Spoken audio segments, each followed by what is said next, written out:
Les grands jours tant souhaités est enfin arrivé. La France ne comprend pas l'Afrique. Et il est grand temps qu'elle la comprenne. En Afrique, il y a un grand diable qui vend les autres Africains. C'est Houphouët-Boigny, ce traître. Mon cœur est tellement plein d'amour qu'il n'y a pas place pour la haine.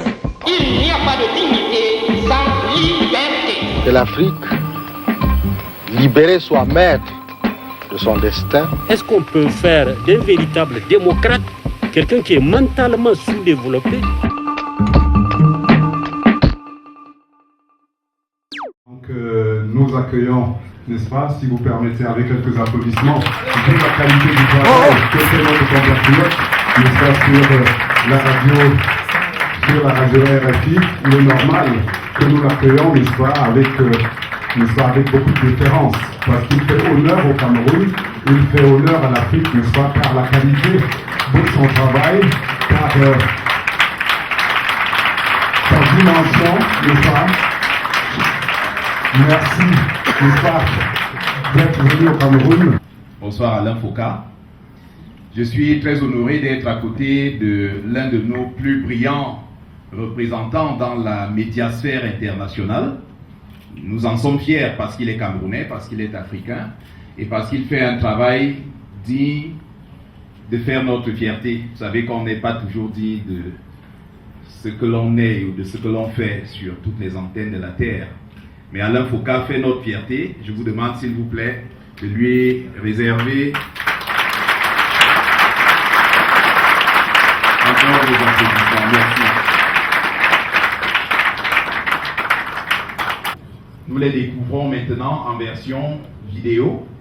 Nous avons commencé, pour ceux d'entre nous qui sont arrivés il y a à peu près une demi-heure, une heure, à voir un certain nombre de projections.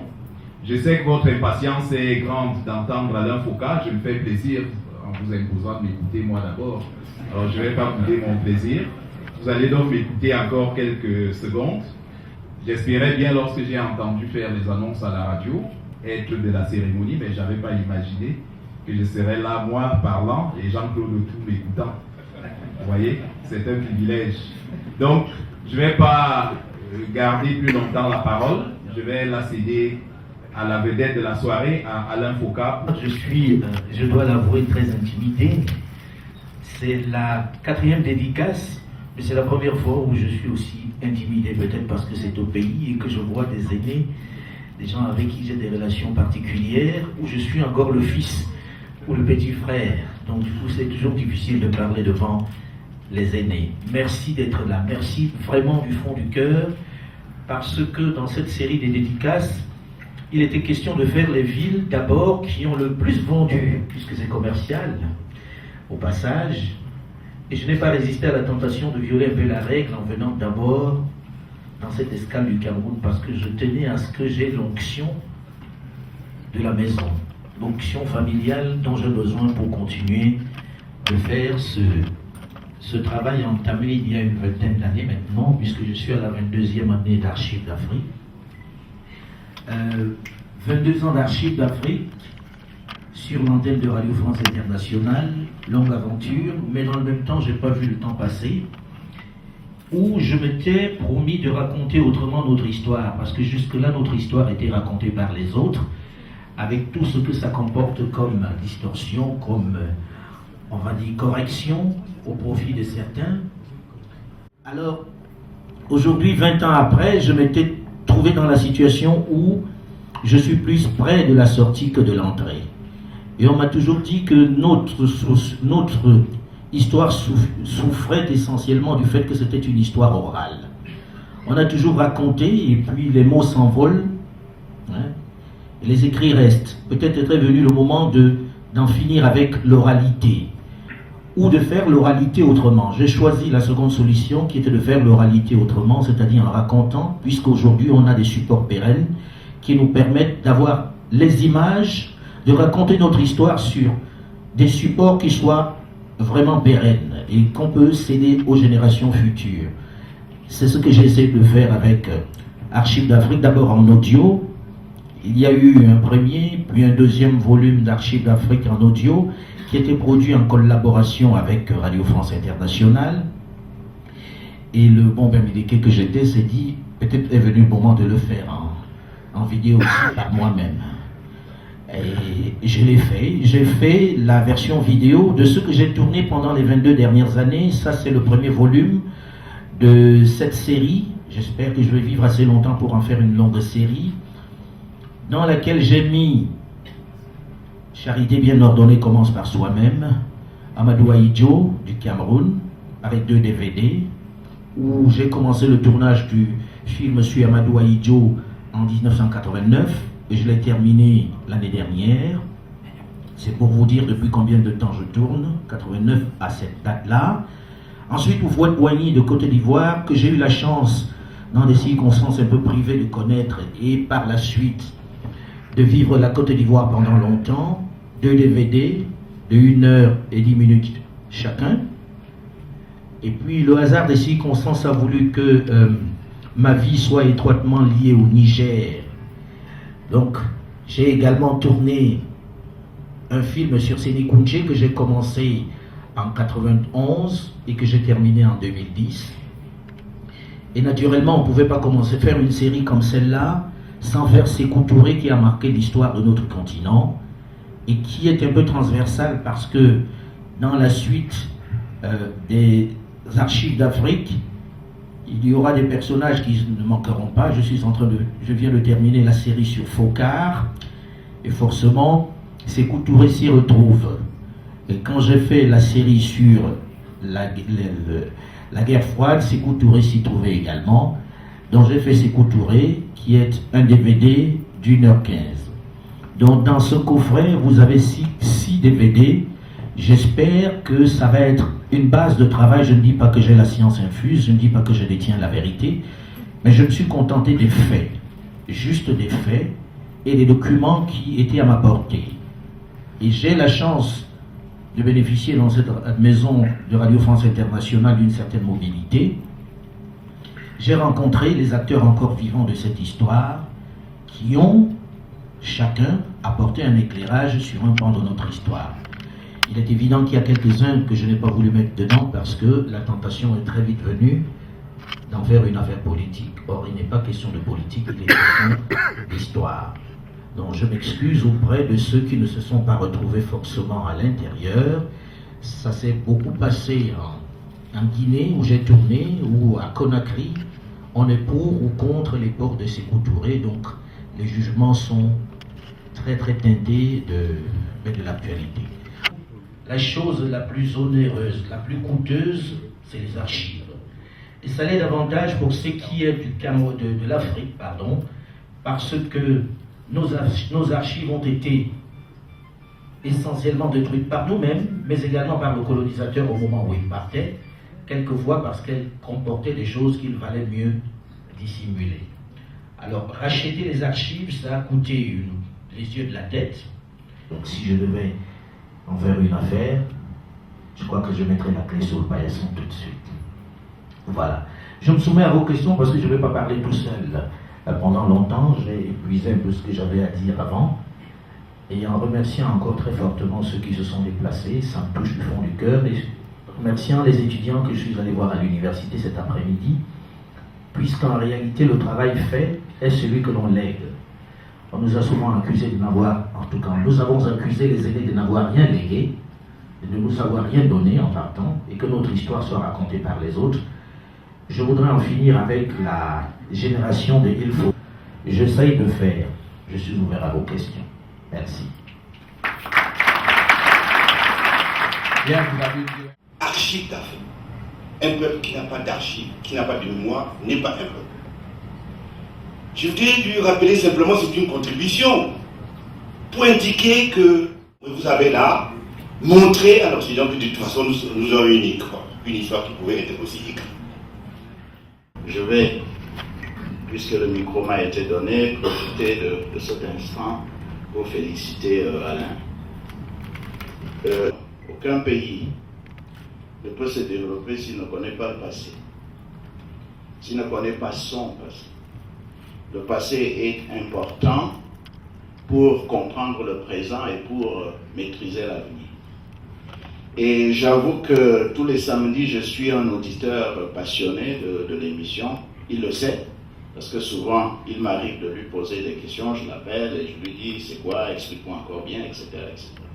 Donc je voulais juste prendre cette parole pour féliciter Alain, qui nous permet de maîtriser notre passé, c'est-à-dire qui nous permet de nous maîtriser, de mieux nous connaître et donc de mieux apprécier, de mieux maîtriser l'avenir. Je vous remercie. Ma question, elle est un peu problématique, dans ce sens que vous nous dites beaucoup de vérités, vous révélez beaucoup de choses qui peuvent éveiller des rancœurs, des colères. Bokassa, c'était pas quelqu'un de spécialement fréquentable. Je fais Idi Amin Dada, il l'était encore moins.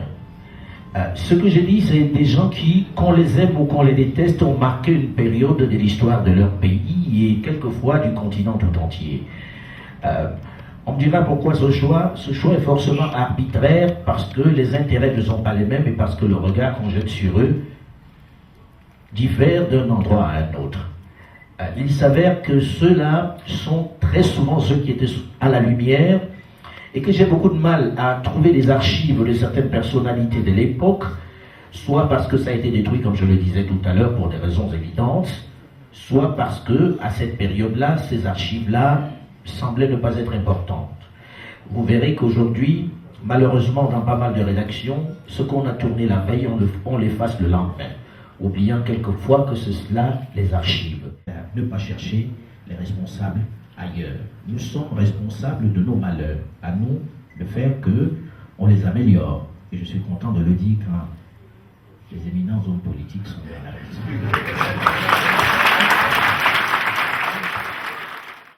On a des gens qui vous aiment, et je suis content de voir que vous êtes nombreux, mais il y en a qui m'attendent au coin de la rue et qui referaient bien le portrait. Je m'abstiens d'aller les voir et je préfère venir vous voir. C'est sûr que... C'est sûr que raconter l'histoire telle que je l'ai fait ou faire les émissions que j'ai pu faire sur l'antenne de RFI, ça ne m'a pas apporté que des amis. C'est évident, il n'y a pas de soi. Maintenant, il y avait un choix à faire. C'était où j'étais le béni oui-oui de service qui disait que tout était beau dans le meilleur des mondes possibles. Je m'appelle Alain Roosevelt Tidjian, directeur général de CIN Solar, jeune entreprise qui fait la restauration du système solaire. Mais dès que je suis archi d'Afrique sur lui, c'est fini le rêve. Directement, il fallait que je devienne journaliste comme vous. D'où...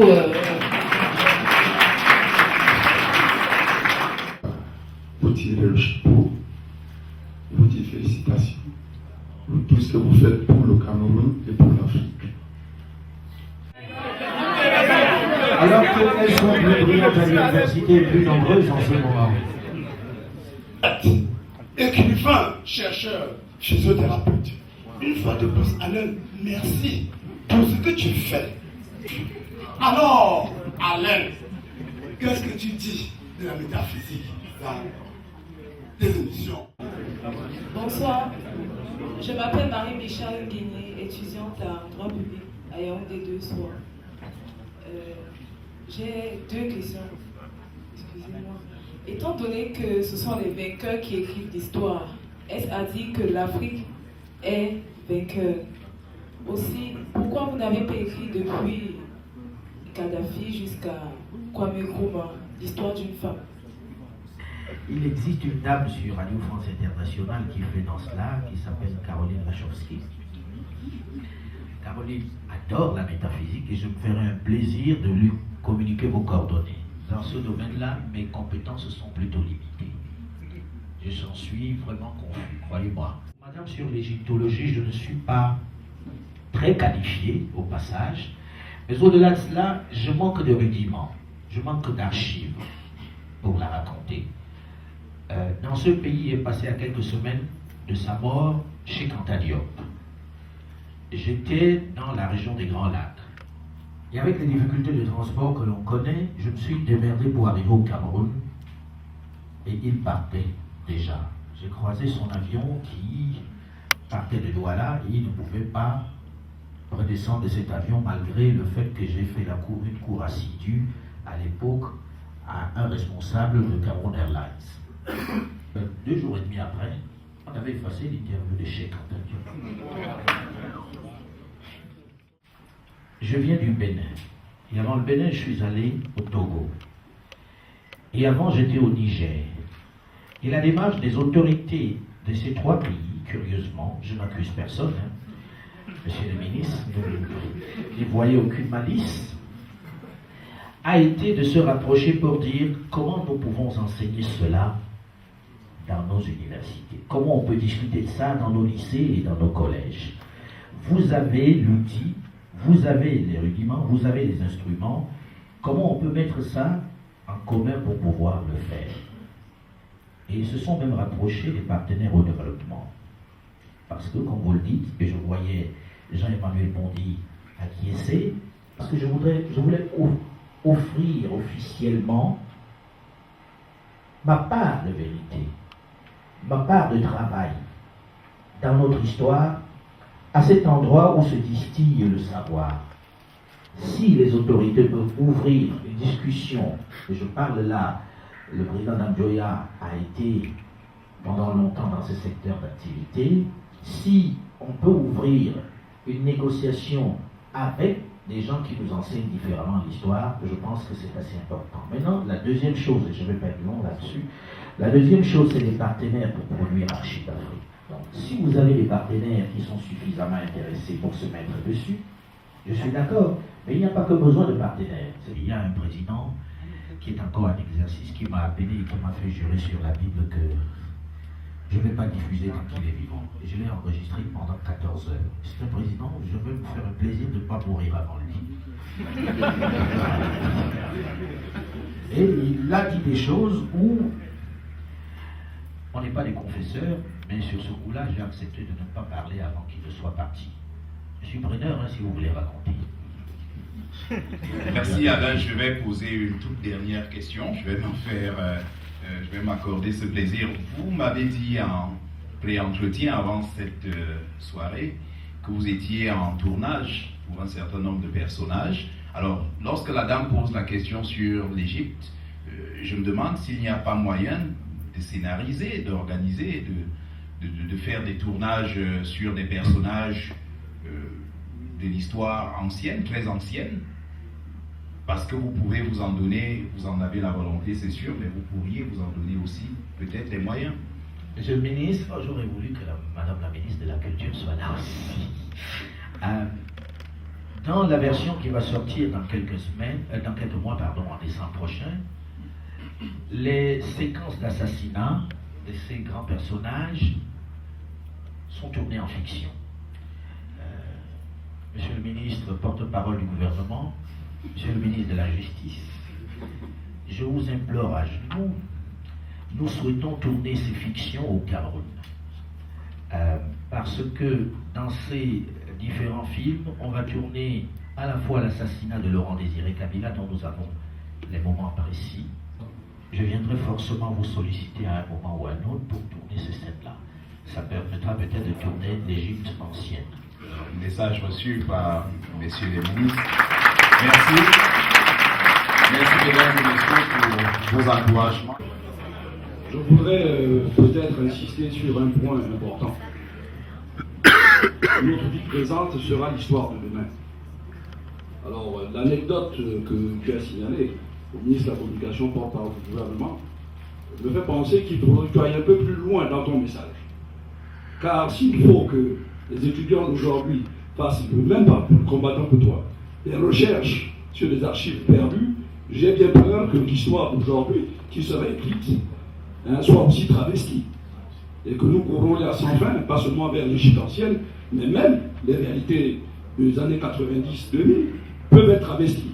Il est donc important que ce message aille à saisir aujourd'hui, avec les moyens numériques, le vécu actuel, pour que cette histoire ne soit plus travestie ni transformée. Il faudrait effectivement, le processus a commencé au Cameroun, je m'en réjouis, numériser l'existant des archives courantes, de manière à ce qu'on facilite la tâche des chercheurs comme toi. Et je crois qu'il faut insister vraiment là-dessus, parce que tous les CPI, comme tu l'as dit, les archives sont effacées, soit victimes d'incendie, pas d'armoire ni ruche, les supports magnétiques sont détruits, l'humidité, etc. Et nous avons vraiment beaucoup de difficultés à retrouver la substance, qui est la matière première. Donc merci beaucoup pour les efforts, mais insiste encore sur ce message. Merci. Que vous vous soyez déplacé.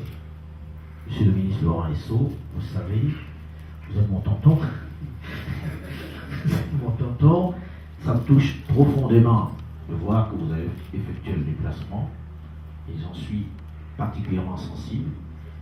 Je devrais citer qui d'autre? Tous ceux qui sont là, j'ai honte. Monsieur le Président Namjoya, merci d'être là.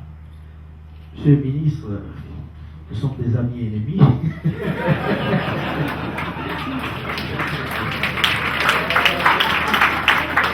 Mais de grands amis, hein, de longue date. Louis Paul, Monsieur le ministre, je ne sais pas comment vous remercier. Vraiment, ça me touche parce que ça montre que nous sommes dans un climat apaisé. J'ai besoin de vous pour raconter cette histoire et j'avais la frustration jusqu'à maintenant que ce soit dans les autres pays, comme le disait le confrère, que je sois accueilli avec beaucoup d'égards, avec beaucoup d'attention. Là, j'ai l'impression d'être, le sentiment d'être vraiment à la maison dans son roi Victor. Merci beaucoup. Et je voudrais remercier aussi M. Mohamed Ouahidjo. Merci. Vous m'avez permis de tourner à un moment donné une partie de cette histoire. Merci à Jean-Emmanuel Ponty, qui m'a accompagné et qui est un intellectuel accompli, complet. Merci à tous. Sabende, merci d'être là. J'oublie certainement beaucoup d'amis, dont mon cher associé et très grand ami Ludovic Camgué, Stradels, et beaucoup d'autres personnes ici dans cette salle, Emmanuel Dessat, qui dois-je citer. Merci d'être là, ça me touche vraiment, vraiment merci. Et ce coffret, il est le vôtre, et j'ai besoin de vous pour aller plus loin. On est fort que lorsqu'à la maison, on est soutenu. Merci beaucoup. Merci. Merci. Alors, nous passons à la phase proprement dite.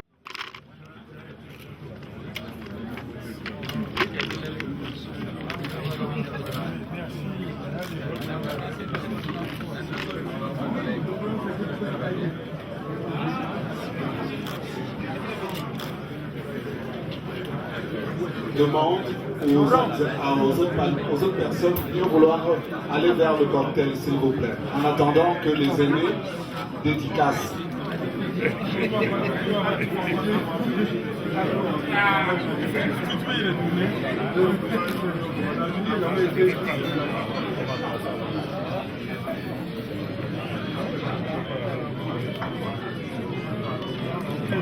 Qu'est-ce que tu peux faire que j'écris? Si tu n'écris pas bien mon nom, moi je prie à la Villa Providence. Ça c'est... Oh, tu vas.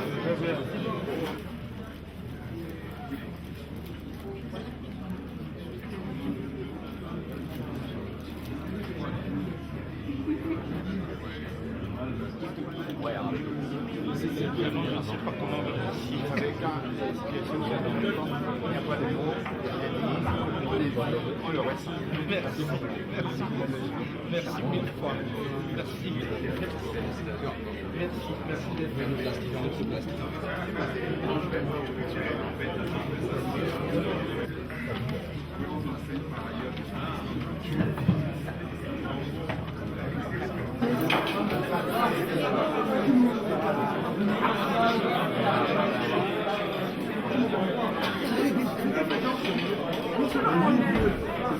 Alors, je suis là comparable à des mauvaises choses.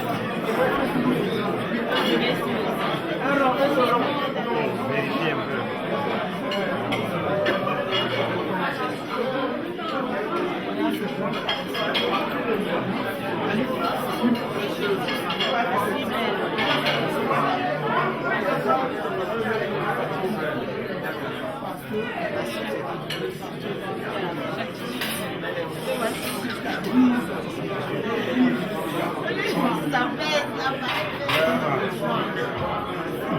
Les grands jours tant souhaités est enfin arrivé. La France ne comprend pas l'Afrique. Et il est grand temps qu'elle la comprenne. En Afrique, il y a un grand diable qui vend les autres Africains. C'est Houphouët-Boigny, ce traître. Mon cœur est tellement plein d'amour qu'il n'y a pas place pour la haine. Il n'y a pas de dignité sans liberté. Que l'Afrique, libérée, soit maître de son destin. Est-ce qu'on peut faire d'un véritable démocrate quelqu'un qui est mentalement sous-développé